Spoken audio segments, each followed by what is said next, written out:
Section 9 of The Scarlet Letter by Nathaniel Hawthorne. Chapter 6. Pearl. We have as yet hardly spoken of the infant, that little creature whose innocent life had sprung, by the inscrutable decree of Providence, a lovely and immortal flower, out of the rank luxuriance of a guilty passion. How strange it seemed to the sad woman, as she watched the growth, and the beauty that became every day more brilliant, and the intelligence that threw its quivering sunshine over the tiny features of this child. Her Pearl. For so had Hester called her, not as a name expressive of her aspect, which had nothing of the calm, white, unimpassioned lustre that would be indicated by the comparison. But she named the infant Pearl as being of great price, purchased with all she had, her mother's only treasure. How strange indeed! Man had marked this woman's sin by a scarlet letter, which had such potent and disastrous efficacy that no human sympathy could reach her, save it were sinful like herself. God, as a direct consequence of the sin which man thus punished, had given her a lovely child, whose place was on that same dishonoured bosom, to connect her parent for ever with the race and descent of mortals, and to be finally a blessed soul in heaven. Yet these thoughts affected Hester Prynne less with hope than apprehension. She knew that her deed had been evil; she could have no faith, therefore, that its result would be good. Day after day she looked fearfully into the child's expanding nature, ever dreading to detect some dark and wild peculiarity that should correspond with the guiltiness to which she owed her being. Certainly there was no physical defect.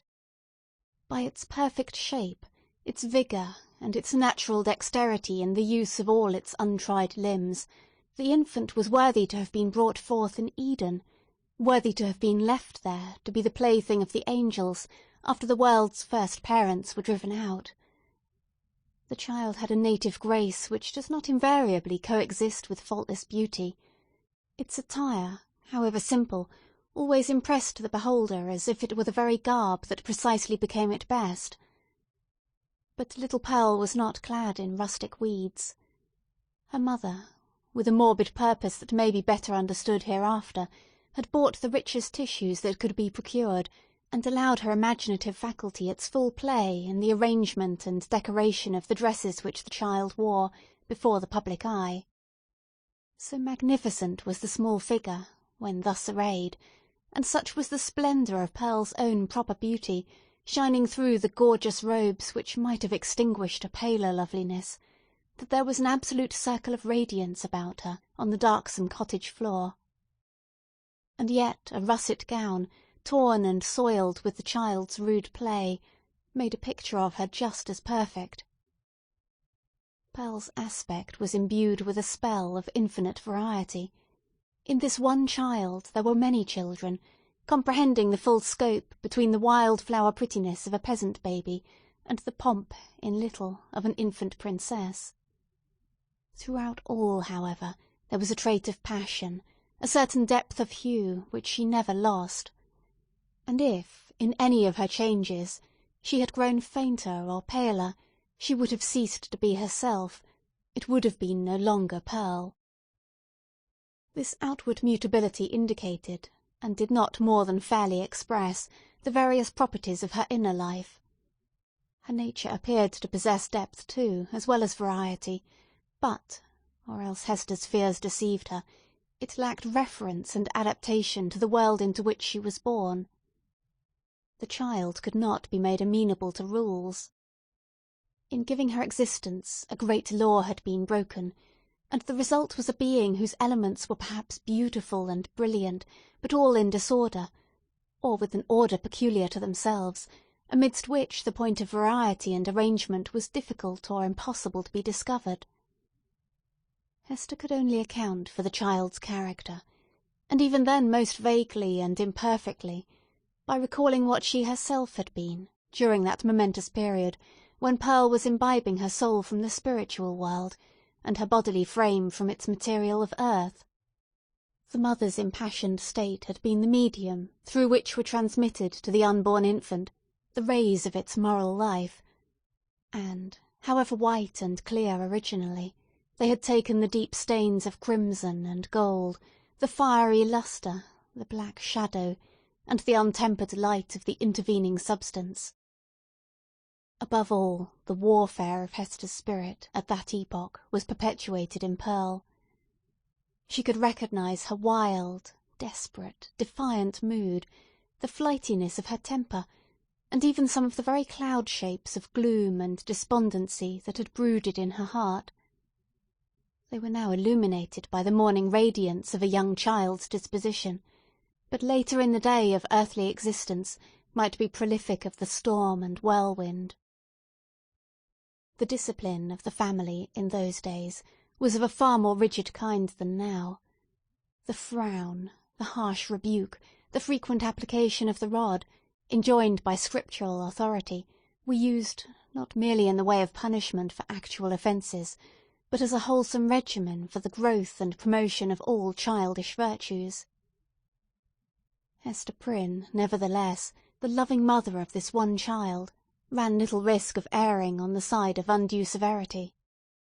Mindful, however, of her own errors and misfortunes, she early sought to impose a tender but strict control over the infant immortality that was committed to her charge. But the task was beyond her skill. After testing both smiles and frowns, and proving that neither mode of treatment possessed any calculable influence, Hester was ultimately compelled to stand aside and permit the child to be swayed by her own impulses. Physical compulsion or restraint was effectual, of course, while it lasted. As to any other kind of discipline, whether addressed to her mind or heart, little Pearl might or might not be within its reach, in accordance with the caprice that ruled the moment. Her mother, while Pearl was yet an infant, grew acquainted with a certain peculiar look that warned her when it would be labour thrown away to insist, persuade, or plead. It was a look so intelligent, yet inexplicable, so perverse, sometimes so malicious, but generally accompanied by a wild flow of spirits, that Hester could not help questioning at such moments whether Pearl was a human child. She seemed rather an airy sprite, which, after playing its fantastic sports for a little while upon the cottage floor, would flit away with a mocking smile. Whenever that look appeared in her wild, bright, deeply black eyes, it invested her with a strange remoteness and intangibility. It was as if she were hovering in the air, and might vanish like a glimmering light, that comes we know not whence, and goes we know not whither. Beholding it, Hester was constrained to rush towards the child, to pursue the little elf in the flight which she invariably began, to snatch her to her bosom with a close pressure and earnest kisses, not so much from overflowing love as to assure herself that Pearl was flesh and blood, and not utterly delusive. But Pearl's laugh, when she was caught, though full of merriment and music, made her mother more doubtful than before.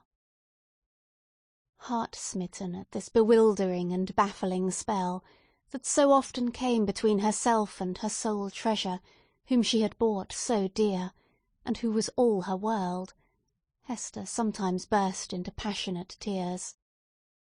Then perhaps, for there was no foreseeing how it might affect her, Pearl would frown and clench her little fist, and harden her small features into a stern, unsympathizing look of discontent. Not seldom she would laugh anew, and louder than before, like a thing incapable and unintelligent of human sorrow. Or, but this more rarely happened, she would be convulsed with a rage of grief, and sob out her love for her mother in broken words, and seem intent on proving that she had a heart by breaking it. Yet Hester was hardly safe in confiding herself to that gusty tenderness. It passed as suddenly as it came. Brooding over all these matters, the mother felt like one who has evoked a spirit, but, by some irregularity in the process of conjuration, has failed to win the master-word that should control this new and incomprehensible intelligence. Her only real comfort was when the child lay in the placidity of sleep. Then she was sure of her, and tasted hours of quiet, sad, delicious happiness, until, perhaps with that perverse expression glimmering from beneath her opening lids, little Pearl awoke. How soon, with what strange rapidity indeed, did Pearl arrive at an age that was capable of social intercourse beyond the mother's ever-ready smile and nonsense words? And then what happiness would it have been could Hester Prynne have heard her clear, bird-like voice mingling with the uproar of other childish voices, and have distinguished and unravelled her own darling's tones amid all the entangled outcry of a group of sportive children. But this could never be. Pearl was a born outcast of the infantile world. An imp of evil, emblem and product of sin, she had no right among christened infants. Nothing was more remarkable than the instinct, as it seemed, with which the child comprehended her loneliness, the destiny that had drawn an inviolable circle round about her, the whole peculiarity, in short, of her position in respect to other children. Never, since her release from prison, had Hester met the public gaze without her. In all her walks about the town, Pearl, too, was there, first as the babe in arms, and afterwards as the little girl, small companion of her mother, holding a forefinger with her whole grasp, and tripping along at the rate of 3 or 4 footsteps to one of Hester's.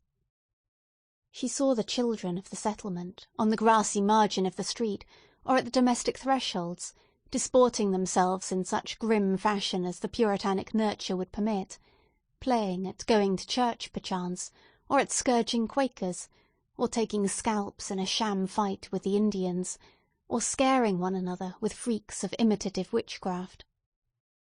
Pearl saw, and gazed intently, but never sought to make acquaintance. If spoken to, she would not speak again. If the children gathered about her, as they sometimes did, Pearl would grow positively terrible in her puny wrath, snatching up stones to fling at them, with shrill, incoherent exclamations that made her mother tremble, because they had so much the sound of a witch's anathemas in some unknown tongue. The truth was that the little Puritans, being of the most intolerant brood that ever lived, had got a vague idea of something outlandish, unearthly, or at variance with ordinary fashions, in the mother and child, and therefore scorned them in their hearts, and not unfrequently reviled them with their tongues. Pearl felt the sentiment, and requited it with the bitterest hatred that can be supposed to rankle in a childish bosom. These outbreaks of a fierce temper had a kind of value, and even comfort, for her mother, because there was at least an intelligible earnestness in the mood, instead of the fitful caprice that so often thwarted her in the child's manifestations. It appalled her, nevertheless, to discern here, again, a shadowy reflection of the evil that had existed in herself. All this enmity and passion had Pearl inherited, by inalienable right, out of Hester's heart. Mother and daughter stood together in the same circle of seclusion from human society, and in the nature of the child seemed to be perpetuated those unquiet elements that had distracted Hester Prynne before Pearl's birth, but had since begun to be soothed away by the softening influences of maternity. At home, within and around her mother's cottage, Pearl wanted not a wide and various circle of acquaintance. The spell of life went forth from her ever-creative spirit, and communicated itself to 1,000 objects, as a torch kindles a flame wherever it may be applied. The unlikeliest materials, a stick, a bunch of rags, a flower, were the puppets of Pearl's witchcraft, and, without undergoing any outward change, became spiritually adapted to whatever drama occupied the stage of her inner world. Her one baby voice served a multitude of imaginary personages, old and young, to talk withal. The pine-trees, aged, black and solemn, and flinging groans and other melancholy utterances on the breeze, needed little transformation to figure as Puritan elders, The ugliest weeds of the garden were their children, whom Pearl smote down and uprooted most unmercifully. It was wonderful, the vast variety of forms into which she threw her intellect, with no continuity indeed, but darting up and dancing, always in a state of preternatural activity, soon sinking down, as if exhausted by so rapid and feverish a tide of life, and succeeded by other shapes of a similar wild energy. It was like nothing so much as the phantasmagoric play of the Northern Lights. In the mere exercise of the fancy, however, and the sportiveness of a growing mind, there might be little more than was observable in other children of bright faculties, except as Pearl, in the dearth of human playmates, was thrown more upon the visionary throng which she created. The singularity lay in the hostile feelings with which the child regarded all these offspring of her own heart and mind. She never created a friend, but seemed always to be sowing broadcast the dragon's teeth, whence sprung a harvest of armed enemies, against whom she rushed to battle. It was inexpressibly sad. Then what depth of sorrow to a mother, who felt in her own heart the cause, to observe, in one so young, this constant recognition of an adverse world, and so fierce a training of the energies that were to make good her cause in the contest that must ensue. Gazing at Pearl, Hester Prynne often dropped her work upon her knees, and cried out with an agony which she would fain have hidden, but which made utterance for itself, betwixt speech and a groan. "O Father in heaven! If thou art still my Father, what is this being which I have brought into the world?"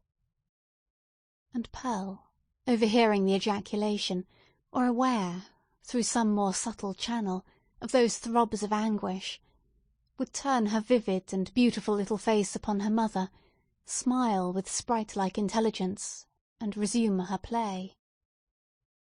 One peculiarity of the child's deportment remains yet to be told.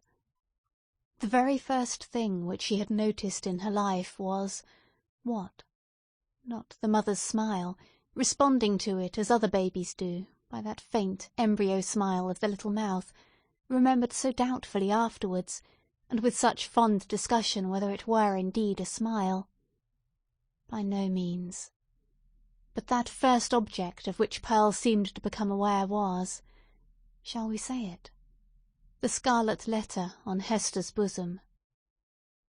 One day, as her mother stooped over the cradle, the infant's eyes had been caught by the glimmering of the gold embroidery about the letter, and, putting up her little hand, she grasped at it, smiling, not doubtfully, but with a decided gleam that gave her face the look of a much older child. Then, gasping for breath, did Hester Prynne clutch the fatal token, instinctively endeavouring to tear it away, so infinite was the torture inflicted by the intelligent touch of Pearl's baby hand.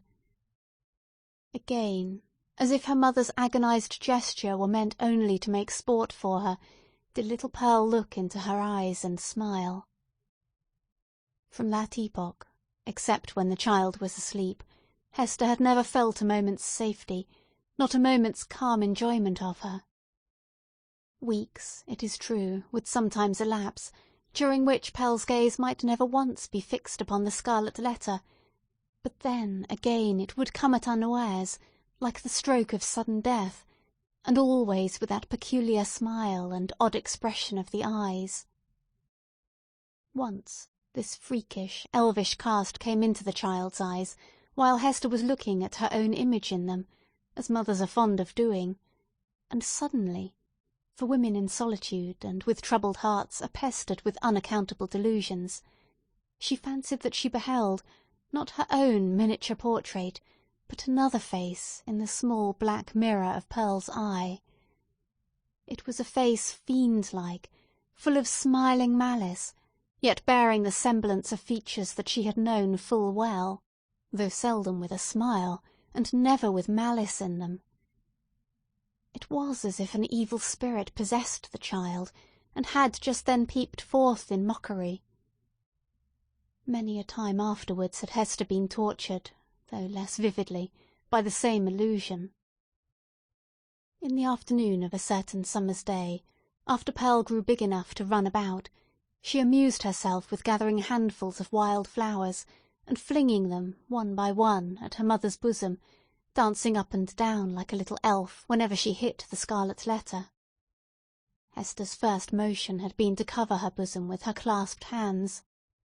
But, whether from pride or resignation, or a feeling that her penance might best be wrought out by this unutterable pain, she resisted the impulse, and sat erect, pale as death, looking sadly into little Pearl's wild eyes. Still came the battery of flowers, almost invariably hitting the mark, and covering the mother's breast with hurts for which she could find no balm in this world, nor knew how to seek it in another. At last, her shot being all expended, the child stood still and gazed at Hester, with that little laughing image of a fiend peeping out, or, whether it peeped or no, her mother so imagined it, from the unsearchable abyss of her black eyes. "Child, what art thou?" cried the mother. "Oh, I am your little Pearl," answered the child. But, while she said it, Pearl laughed, and began to dance up and down, with the humoursome gesticulation of a little imp whose next freak might be to fly up the chimney. "Art thou my child, in very truth?" asked Hester. Nor did she put the question altogether idly, but, for the moment, with a portion of genuine earnestness, for, such was Pearl's wonderful intelligence, that her mother half doubted whether she were not acquainted with the secret spell of her existence, and might not now reveal herself. "Yes, I am little Pearl," repeated the child, continuing her antics. "Thou art not my child. Thou art no Pearl of mine," said the mother, half playfully, for it was often the case that a sportive impulse came over her in the midst of her deepest suffering. "Tell me, then, what thou art, and who sent thee hither?" "Tell me, mother," said the child, seriously, coming up to Hester and pressing herself close to her knees. "Do thou tell me."